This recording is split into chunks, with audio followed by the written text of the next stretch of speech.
Passport কিভাবে করবেন? একটি সময় ছিল যে আপনাকে পাসপোর্ট করার ক্ষেত্রে দালাল ধরার প্রয়োজন হতো, পাসপোর্ট করার ক্ষেত্রে অনেক ধরনের ভোগান্তি ভোগা লাগতো।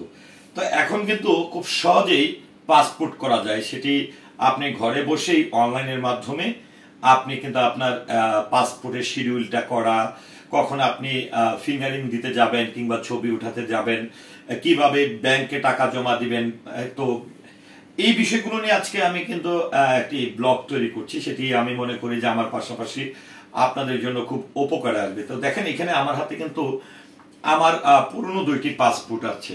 তো এখন এই 2টি পাসপোর্টেরই কিন্তু মেয়াদ শেষ হয়ে গেছে। তো সেক্ষেত্রে আমি চিন্তা করলাম যে আমার এই যে 2টা পাসপোর্টের মেয়াদ শেষ হয়ে গেছে, তো এই পাসপোর্টটি কিভাবে করব। আরেকটা জিনিস হচ্ছে যে অনেকে চিন্তা করতে পারেন যে পাসপোর্ট আপনি করবেন, সেক্ষেত্রে পাসপোর্টের যে ফর্ম থাকে বা আপনি পাসপোর্টের কয়টি ফর্ম থাকে, কিভাবে আপনি চালান নেবেন, আর আপনি ঘরে বসে কিভাবে পাসপোর্ট করার জন্য ফর্ম পূরণ করবেন, যেটি বলবো যে এখন কিন্তু এই পাসপোর্টের কিন্তু 2 ধরনের পাসপোর্ট হয়ে থাকে, যেটি হচ্ছে 64 পেজ আর একটা হচ্ছে 48 পেজ।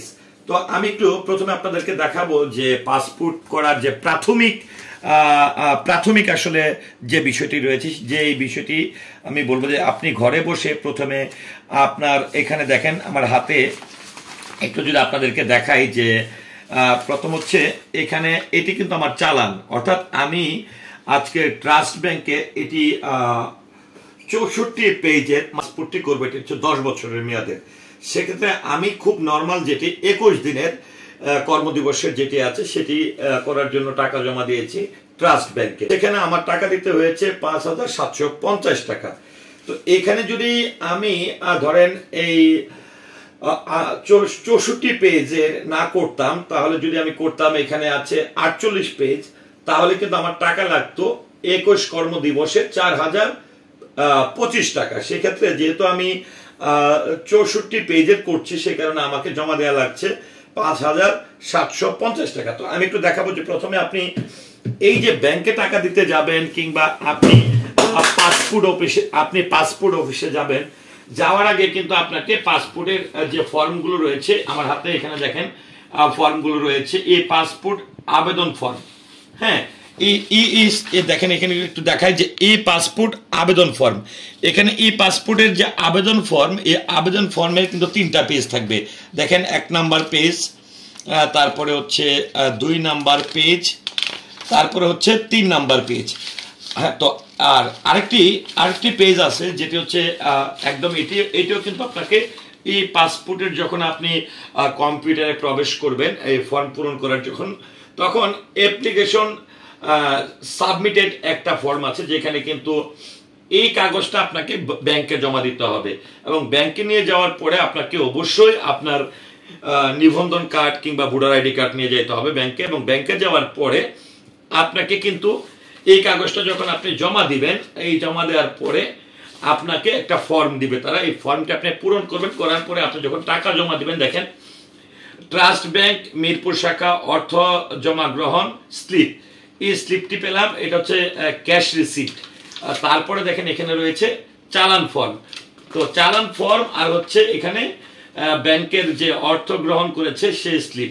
এখানে ব্যাংক থেকে আপনাকে দিবে 2টি স্লিপ, আর এখানে আপনি ব্যাংকে টাকা জমার যে স্লিপ এটা, আর হচ্ছে এখানে যেটি আবেদনের ফর্ম 3টি, এই হচ্ছে আপনার এই পাসপোর্টের আমি রেডি করে ফেললাম। এখানে কিন্তু আমার ভোটার আইডি কার্ডটাও কিন্তু সংযুক্ত করেছি। আরেকটা বিষয় হচ্ছে আপনি যে ঠিকানায় থাকেন বা আপনার পুলিশ ভেরিফিকেশন আসবে, অবশ্যই যাওয়ার সময় আপনি আপনার কারেন্টের যে বিলের কাগজ রয়েছে সেটি আপনি সঙ্গে নিয়ে যাবেন। তো আমি একটু দেখাতে চাই আপনাদেরকে কিভাবে আসলে এই যে ফর্মগুলো আপনাদেরকে দেখালাম এটি আসলে আমি কিভাবে পূরণ করেছি। দেখেন এখানে প্রথমে আমি কিন্তু ঢুকে গেলাম, এখানে আপনি গুগলে ঢুকবেন, ঢুকার পরে এই পাসপোর্ট লিখবেন। তো এই পাসপোর্টটি যখন আপনি লিখবেন, অনলাইন রেজিস্ট্রেশন পোর্টাল, দেখেন এই বেরিয়ে চলে আসলো welcome to Bangladesh E passport portal. তো এখানে যাওয়ার পরে এখানে দেখেন আছে এই যে জায়গাটিতে আছে apply online for E passport রি ইস্যু। তো আমি আমার পুরনো পাসপোর্টটি যেহেতু মেয়াদ শেষ, নতুন করে আমি আবার পাসপোর্টের জন্য আবেদন করবো। তো আগে নর্মাল পাসপোর্ট ছিল, এখন ই পাসপোর্ট করব। এখানে আমি প্রবেশ করলাম। দেখেন এখানে যখন আমি প্রবেশ করলাম, যেহেতু আমি ফর্ম পূরণ করে ফেলেছি, সেই ক্ষেত্রে এখানে দেখেন স্টেপ 1 আছে। হ্যাঁ, এই স্টেপ 1-এ যাব। স্টেপ 1 থেকে এখানে কন্টিনিউ যাব। কন্টিনিউ যাওয়ার পরে আপনাদেরকে দেখেন, এই কন্টিনিউ যাওয়ার পরে যখন গেলাম, এখানে প্রথমে হচ্ছে এটা চলে আসবে, তারপরে এটা আসবে, হ্যাঁ, সেকেন্ড পেজ, তারপরে হচ্ছে এই হচ্ছে থার্ড পেজ। তো এটি জমা দেওয়ার পরে আপনি ঘরে বসে এইভাবে আপনি আপনার কাগজটাকে রেডি করে ফেলবেন। রেডি করার পরে আপনার যদি এরকম পুরনো কোনো পাসপোর্ট থাকে, অবশ্যই আপনার সেফটির জন্য বা সুবিধার জন্য আপনার যে পুরনো পাসপোর্টটা থাকবে, সেই পাসপোর্টের প্রথম যে 2 পাতা রয়েছে, সেই 2 পাতা আপনারা অবশ্যই ফটোকপি করে নেবেন, কারণ আপনি পাসপোর্ট অফিসে যাওয়ার পরে সেটা আপনার কাছে চাইতে পারে। আরেকটি বিষয় হচ্ছে যে আগে এমন একটি সময় ছিল যে আপনি যখন পাসপোর্ট করতেন, ধরেন আঞ্চলিক অফিসগুলো ছিল না, পাসপোর্ট অফিসগুলো ছিল না। এখন কিন্তু সেই আঞ্চলিক পাসপোর্ট অফিসগুলো হয়ে গেছে, যার ফলে আপনি আপনার যে জেলায় বসবাস করেন সেই জেলা থেকে কিন্তু আপনি পাসপোর্ট করতে পারবেন স্থায়ী ঠিকানা দিয়ে। আবার অস্থায়ী যে ঠিকানাতে আপনি থাকেন, সেখানে আপনাকে একটি জিনিস, আপনি যখন এই যে আপনি অনলাইন অ্যাপ্লাইটা করবেন, তখন কিন্তু আপনার এখানে কিন্তু একটা অপশন আছে যে আপনি কোথায় অবস্থান করছেন, কোন জায়গা থেকে আপনি পাসপোর্টটা করছেন। সেক্ষেত্রে আপনি যখন এখানে এই ফর্ম পূরণের ক্ষেত্রে আপনি যখন নির্দিষ্ট জায়গাটার কথা উল্লেখ করবেন, তখন কিন্তু আপনাকে দেখায় দিবে যে আপনি আসলে কোন আঞ্চলিক পাসপোর্ট অফিসে যে আপনাকে পাসপোর্ট করতে হবে। আরেকটা বিষয় যদি একটু বলি, যে আগে একটা সময় ছিল যে আপনি কাগজপত্র গুছিয়ে নিয়ে তারপরে আগারগা, যেটি head office, passport office, main office যেটি, সেখানে নিয়ে গেলে যে কোনো সময় আপনি পাসপোর্ট জমা দিতে পারতেন। তো এখন কিন্তু একটা সুবিধা হয়ে গেছে, আপনি যখন ঘরে বসে অ্যাপ্লাই করবেন, ব্যাংকে যাবেন, ড্রাফট করবেন, সবকিছু গুছিয়ে এই ফর্মটি পূরণ করার সময় আপনার এখানে কিন্তু একটা ডেট থাকবে, শিডিউল ডেট, অর্থাৎ আপনি আসলে কবে আপনার জন্য শিডিউলটি খালি আছে। অর্থাৎ এদের যে শিডিউলটা থাকবে এরকম ধরেন 1 তারিখ থেকে 30 তারিখ বা 1 তারিখ থেকে 31 তারিখ পর্যন্ত তাদের কিন্তু এখানে উল্লেখ করা থাকে, যেখানে আপনি নিজেই দেখতে পারবেন যে এখানে কবে নাগাদ আপনার এই শিডিউলটা আপনি নিতে পারবেন। যেমনটা আমি যখন এটা আসলে যখন সেপ্টেম্বরের 28 তারিখে আমি এই ফর্মটা পূরণ করেছি, তখন আমার টার্গেট হচ্ছে যে পরের দিনকে জমা দিতে পারবো কিনা, কিন্তু আমি দেখলাম যে আসলে সেপ্টেম্বর মাসের মধ্যে এই ফিঙ্গারিং করা বা এই পাসপোর্ট অফিসে আমার এই পুরো কাগজগুলো জমা দেওয়ার শিডিউল দেওয়ার সুযোগ নাই, কারণ হচ্ছে এখানে আগে ফিল আপ হয়ে গেছে। তো এটি কিন্তু আমাদের হয়রানি থেকে মানে রক্ষা পাওয়ার একটি অনেক বড় একটা উপায়, কারণ যখন আপনাকে তারা শিডিউল দিচ্ছে, এই শিডিউলে আপনি যাবেন, তখন আপনার কিন্তু সময় লাগবে কম। সেখানে আপনি 5-10 মিনিটের মধ্যে আপনি কাগজগুলো জমা দিবেন, জমা দেওয়ার পরে তারা তাৎক্ষণিক আপনার ফিঙ্গারিং করে নেবে এবং আপনার ছবি উঠাবে, তখন আপনি কিন্তু সহজে এই পাসপোর্টটা আপনারা করে ফেলতে পারবেন। তো আবার একটু আপনাদেরকে বলি যে আপনারা গুগলে ঢুকবেন, গুগলে ঢুকে এই পাসপোর্ট লিখবেন, এই পাসপোর্টে যাওয়ার পরে এরকম কয়েকটা থাকবে, স্টেপ থাকবে, 3টা স্টেপ থাকবে, 3টা স্টেপে 4টা স্টেপ থাকবে। 3টা স্টেপ হচ্ছে আপনার হচ্ছে অ্যাপ্লিকেশন, আরেকটা স্টেপ হচ্ছে অ্যাপ্লিকেশন সাবমিটেড, অর্থাৎ যেটি হচ্ছে আপনি ব্যাংকে প্রদর্শন করবেন এবং টাকা জমা দিবেন। তো এখন আমি একটু আপনাদেরকে বলি যে আসলে অনেকের থাকতে পারে যে আপনি পাসপোর্টটা যে করবেন, কোন মানে কত দিনের কর্মদিবসে কোন পাসপোর্টের মেয়াদ কত।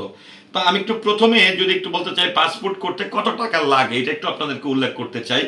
এখানে হচ্ছে বাংলাদেশি আবেদনকারীর জন্য 48 পৃষ্ঠা 5 বছর মেয়াদী পাসপোর্টের ক্ষেত্রে 21 কর্মদিবসে 4025 টাকা। আর যদি আপনি জরুরি ভিত্তিতে করেন 10 কর্মদিবসে, তাহলে আপনাকে ফি দিতে হবে 6325 টাকা। ও অতীব জরুরি যদি হয় 2 কর্মদিবসে, অর্থাৎ 2 দিনে যদি আপনি করেন, তাহলে আপনাকে ফি দিতে হবে 8625 টাকা। আর 10 বছর মেয়াদী সাধারণ ফি যদি আপনি করেন আর কি, সেটি 21 দিনে, তাহলে 5750 টাকা, যেটি আমি করলাম। আর জরুরি ফি 8050 টাকা, অতীব জরুরি ফি 10350 টাকা। এটা কিন্তু আপনাদেরকে 48 পেজেরটা বললাম। তো সেক্ষেত্রে 64 পেজ, কারণ অনেকে চিন্তা করে যে আমি অনেক দেশে ঘুরবো, অনেক দেশে যেতে হবে, সেক্ষেত্রে আমার যত বেশি পেজ থাকবে তত বেশি আমি ভিসা লাগাইতে পারবো, বারবার আমাকে পাসপোর্ট করা লাগবে না। হ্যাঁ, যখন আপনি 48 পেজ করবেন তাড়াতাড়ি শেষ হয়ে যাবে। সেক্ষেত্রে অবশ্যই সকলেই চায় যে আমি 10 বছর মেয়াদি পাসপোর্টটা করব। তো সেক্ষেত্রে 64 পৃষ্ঠার যে ইয়েটি রয়েছে, পাসপোর্টটি রয়েছে, 5 বছর মেয়াদি পাসপোর্টের জন্য সাধারণ ফি হচ্ছে 6,325 টাকা, জরুরি ফি হচ্ছে 8,625 টাকা ও অতীব জরুরি ফি হচ্ছে 12,075 টাকা। এবং 10 বছর মেয়াদি সাধারণ ফি, যে ফ্রিতে যদি আপনারা করেন তাহলে পড়বে, যেটি 21 দিন, সাধারণ বলতে 21 দিন, 8,050 টাকা। আর যদি আপনি জরুরি ফিতে করেন তাহলে পড়বে 10,350 টাকা ও অতীব জরুরি ফিতে যদি করেন 13,800 টাকা। সব ফির সঙ্গে যুক্ত হবে 15% ব্যাট, অর্থাৎ যে আপনি এখানে যে ফির কথাগুলো বলা হয়েছে সেখানে কিন্তু 15% ব্যাটও কিন্তু আপনাকে দিতে হবে। তারপরে হচ্ছে 18 বছরের কম এবং 65 বছরের বেশি বয়সী আবেদনকারী কেবলমাত্র 5 বছর মেয়াদি পাসপোর্ট পাবেন। অতি জরুরি আবেদনের ক্ষেত্রে পুলিশ প্রতিবেদন সঙ্গে আনতে হবে।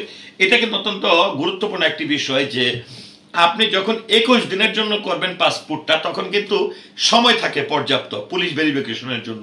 সেক্ষেত্রে আপনাকে পুলিশ ভেরিফিকেশন নিতে হবে না। কিন্তু আপনি যদি এখানে যেটা রয়েছে যে অল্প দিনের মধ্যে, অর্থাৎ যদি আপনি সেটা 2 দিনের মধ্যে করেন বা 10 কর্মদিবসে করেন, তাহলে কিন্তু আপনাকে আগেই এই পেপারসগুলো জমা দিয়ে আপনি পুলিশ ভেরিফিকেশন, যেটি আপনার 21 দিনের সাধারণ সময় কর্মদিবসের মধ্যে যেটা ছিল সেটা আপনাকে আগেই করে নিয়ে যেতে হবে। তো এইভাবে আসলে আরেকটা বিষয় আপনাদেরকে বলি যে আগে আপনারা অবশ্যই অনেক জায়গায় দেখবেন যে আপনাদেরকে বলবে যে আপনার পাসপোর্টটা করে দেই, হ্যাঁ এত টাকা দেন, যেখানে আমি 5,750 টাকা দিয়ে করেছি। এটি যদি আমি কোনো দালালের সঙ্গে কথা বলতাম তাহলে 10,000 টাকা নিত। কিন্তু সবচেয়ে বড় যে বিষয়টা হয়েছে, 5,750 টাকা দিবেন, দেওয়ার পরে আপনাকে এমন না যে আপনি পাসপোর্ট অফিসে না যেয়ে আপনি আপনার পাসপোর্টটা করতে পারবেন।